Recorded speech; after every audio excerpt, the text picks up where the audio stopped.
And don't be fooled when the blood libels against the Jewish state come from people who wear fancy silk robes and speak in lofty tones about law and justice.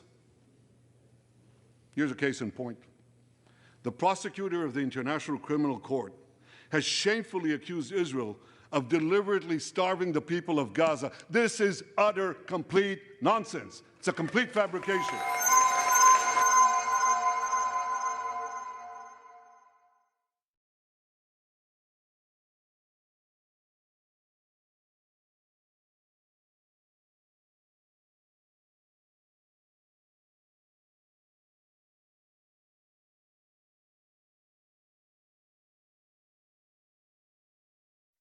In Gaza, we are no longer on the brink of famine.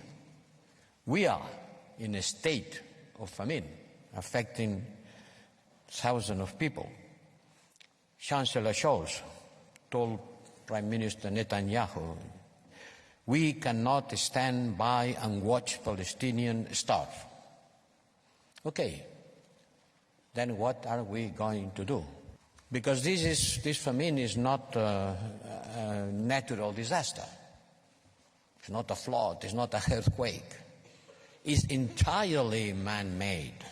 I'm coming from Washington, and I dare to say, well, yes, Israel is provoking famine. Oh, how do you say that? What evidence do you have? Come on, what evidence do I have? Hundreds of trucks are waiting to enter. We send parachutes in a place that is 1 hour by car from the next airport. Why don't they stand it by the airport? Because they don't let. This is unacceptable. Starvation is used as a weapon of war. Yes, starvation is used as a weapon of war.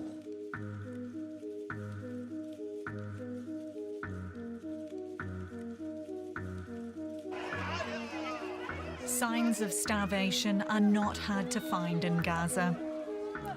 Here in Rafah, crowds jostle for what little food is available. The despair is evident.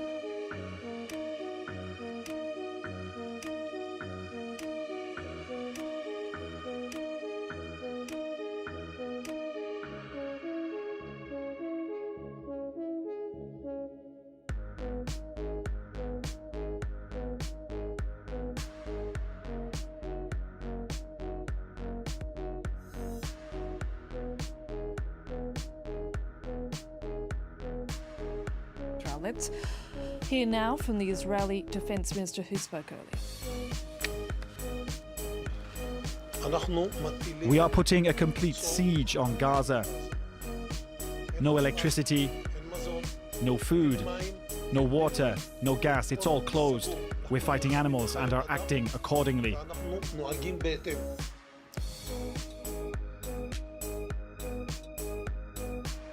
From Reuters, and meanwhile Israel's Minister of Energy has announced that the water is being shut off to Gaza. That city of some 600,000 people now will be without water. So those are just updates of what's happening. It is a very fast-moving situation. We're going to try and give you as much reliable information as we can. Joining me now from Jerusalem is France 24's Iris Makler. Iris. There, and he's made it quite plain. You know, this is total war. He's stopping all of the things that civilians need to live. Water, power, and power means water also in the Gaza Strip because they don't have much fresh water themselves. It also means sewerage, by the way. So water, power, food, fuel. But you could see that very quickly there will be a massive humanitarian crisis if this, like within a matter of days, if this policy goes ahead. So that's one thing that they're definitely saying. Really, you would have to call that a total war and a war against civilians as well. The risk of famine in Gaza is increasing by the day. The grim assessment of a new UN-backed report that says almost the entire population is facing a hunger crisis. This report from Fergal Keane begins in Rafah, where an estimated 1.5 million people have sought shelter. It is mostly a story of exhausted waiting. Each long minute, they seek anything to fight the pain of hunger. The head of the UN's emergency relief agrees and says people in Gaza face the highest levels of food insecurity ever recorded. And Human Rights Watch accusing Israel of using starvation as a weapon of war.